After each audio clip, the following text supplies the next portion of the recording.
परम सत्कार योग गुरु प्यारी सात संगत जी राधा स्वामी जी।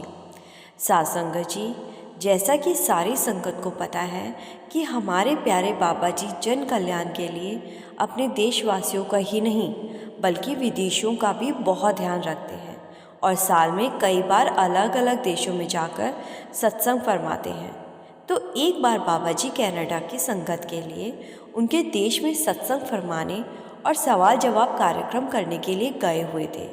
तो बाबा जी की जब फ्लाइट कनाडा के वैंकूवर में लैंड हुई तो वहाँ से स्टडी सेंटर पर बने सत्संग घर में बाबा जी जब कार से जा रहे थे तो रास्ते में अचानक ही एक गाड़ी वाला अपनी गाड़ी बाबा जी की गाड़ी के आगे लगा देता है, जिससे कि बाबा जी की कार के ड्राइवर को ब्रेक लगानी पड़ जाती है। और तभी बाबा जी के साथ वाले सेवादार और सिक्योरिटी गार्ड उसी समय गाड़ी से बाहर निकलते हैं और उस गाड़ी वाले आदमी को पकड़ लेते हैं। ये देखकर बाबा जी कहने लगते हैं कि छोड़ दो उसको, शायद गलती से उसकी कार आगे रुक गई होगी। तो बाबा जी की बात सुनकर सिक्योरिटी वालों ने उस कार वाले आदमी को जल्दी से कार को वहाँ से हटाने को कहा, लेकिन वो आदमी नहीं माना और सिक्योरिटी वालों से ही बहस करने लगा। तो सिक्योरिटी वालों ने आदमी को कहा कि हटाओ भाई, बाबा जी लेट हो जाएंगे, लेकिन वो आदमी फिर भी नहीं माना और उसके साथ कार के अंदर उसकी पत्नी और बच्चे भी बैठे हुए थे। तो जब वो आदमी कार हटाने को नहीं मान रहा था तो बाबा जी खुद कार से बाहर आए और पूछने लगे कि क्या हो गया भाई, रास्ता क्यों रोक रहे हो। बाबा जी को देखते ही वो आदमी और उसकी पत्नी और बच्चे भी कार से बाहर आ गए और बाबा जी को एकटक देखने लगे। बाबा जी ने दूसरी बार फिर पूछा, भाई क्यों रोका है रास्ता। तो इसके बाद उस आदमी का बाबा जी के चेहरे से ध्यान हटा और वो बाबा जी से कहने लगा कि बाबा जी, हम आपके दर्शन करना चाहते थे, हमारे अंदर बहुत लंबे समय से आपके दर्शन की तड़प थी। आप यहाँ साल में एक ही बार आते हो और हम पिछली बार भी आपके दर्शन नहीं कर पाए थे, इसीलिए आज आपके दर्शन करने के लिए हमने आपकी कार रोकी। तो बाबा जी कहने लगे कि भाई ये कैसा तरीका है दर्शन का। तो वो आदमी और उसकी पत्नी कहने लगे कि बाबा जी, हम आपके सत्संग घर गए थे लेकिन हमें अंदर जाने की अनुमति नहीं दी गई। तो बाबा जी ने कहा, भाई ऐसा तो नहीं होता, सत्संग घर में कभी किसी को मना नहीं किया जाता। तो वो आदमी कहने लगा कि बाबा जी, हमें नहीं पता, लेकिन वहाँ शायद भीड़ ज़्यादा होने के कारण एंट्री नहीं मिली और हमारे अंदर आपके दर्शन की बहुत तड़प थी, इसीलिए हमें और कोई रास्ता नहीं सूझा और हमने आपकी कार रोक दी। तो बाबा जी ने कहा, भाई जिसे आप दर्शन समझ रहे हो असल में वो दर्शन है ही नहीं। तो ये सुनकर वो आदमी और उसकी पत्नी ने हैरानी से पूछा कि बाबा जी, आपके कहने का मतलब हमें समझ नहीं आया। यही तो दर्शन है, हम अपनी आंखों से आपको अपने सामने देख रहे हैं। तो बाबा जी ने कहा कि आपने नामदान लिया हुआ है और आप सत्संग भी सुनते हो। मैं हमेशा कहता हूँ कि ये जिसे सारी संगत दर्शन दर्शन समझ लेती है, असल में ये कोई दर्शन नहीं होते। ये तो आप लोग अपने शरीर की मदद से मेरे शरीर के दर्शन कर रहे हो। शरीर के दर्शन असल दर्शन नहीं हैं। दर्शन तो हमें खुद अपने अंदर करने होते हैं।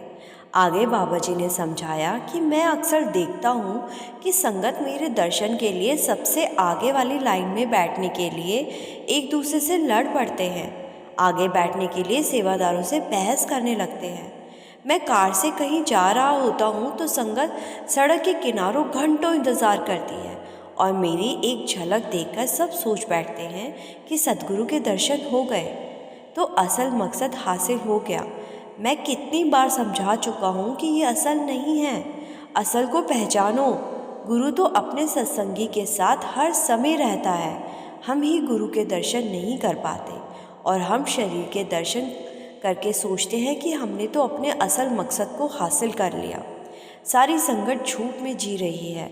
असल में तो गुरु अपने हर सत्संगी के अंदर शब्द रूप में बैठा है, लेकिन हम भजन सिमरन तो करते नहीं, फिर कहाँ से अंदर दर्शन होंगे। और हम इस शरीर के दर्शन करके ही खुश हो जाते हैं।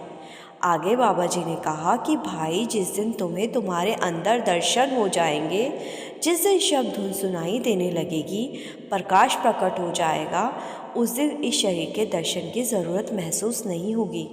ऐसे मेरा रास्ता रोक कर असल दर्शन नहीं होने, ऐसे रास्ता रोक कर तो इस शरीर के दर्शन ही कर पाओगे। फिर आगे बाबा जी ने कहा कि कोई मुझसे हज़ारों किलोमीटर दूर बैठा है और उसको दर्शन हो जाते हैं, क्योंकि उसने अपने अंदर की ज्योत को भजन सिमरन से प्रकट कर लिया है। और कोई मेरे सामने पहली लाइन में बैठा है और मुझे देख रहा है, लेकिन फिर भी उसको दर्शन नहीं होते, क्योंकि उसको पता ही नहीं कि असल दर्शन होते क्या है। इसीलिए भाई, अपने अंदर उस प्रकाश को खोजो, शब्द धुन को सुनो, वही है असल दर्शन। इन आँखों से दिखने वाली चीज़ को दर्शन नहीं कहते। तो ये सब सुनकर वो आदमी और उसकी पत्नी बाबा जी से माफ़ी मांगने लगते हैं और कहने लगते हैं कि बाबा जी, आपके दर्शन की तड़प के लिए हमने ऐसा किया, और आज आपकी बात सुनकर हम समझ गए कि असल दर्शन क्या है, और हम आपके हुक्म में रहकर भजन सिमरन ज़रूर किया करेंगे। और इसके बाद बाबा जी सत्संग घर की ओर निकल गए। साथ संगत जी, जब कोई संत महात्मा अवतार लेते हैं और हमारे दरमियाँ आते हैं, तो हमें समझाने के लिए, हमें सही मार्ग दिखाने के लिए उन्हें एक शरीर की ज़रूरत पड़ती है, जिससे कि वो हम लोगों से कम्युनिकेट कर सके, हमें असल की पहचान करवा सके।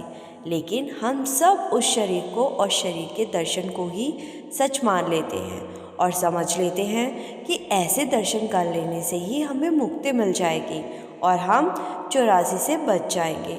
अगर ऐसे होता तो ना तो किसी को नामदान की ज़रूरत पड़ती और ना ही घंटों बैठकर भजन सिमरन करने की। ये बात ठीक है कि अपने सद्गुरु के दर्शन करके हमारे अंदर एक पॉजिटिव एनर्जी आती है, और हमें जब मौका मिले तो सद्गुरु के नूरी चेहरे के दर्शन करने भी चाहिए। लेकिन जिस दर्शन की बात बाबा जी करते हैं, हमें अपने उस मकसद तक भी पहुंचना है, बाबा जी के हुक्म में रहकर भजन सिमरन करना है। साथ संगत जी, साखी को समाप्त करते हैं। आशा है कि आपको इस साखी से कुछ न कुछ सीखने को मिला होगा। फिर मिलेंगे एक नए दिन में एक नई साखी के साथ। आपसे विनती है जी, इस चैनल को सब्सक्राइब ज़रूर कर लीजिएगा। इस चैनल पर आए दिन हम रोज़ बाबा जी की नई नई साखियाँ, सत्संग, सवाल जवाब अपलोड करते हैं। गुरु प्यारी साथ संगत जी, राधा स्वामी जी।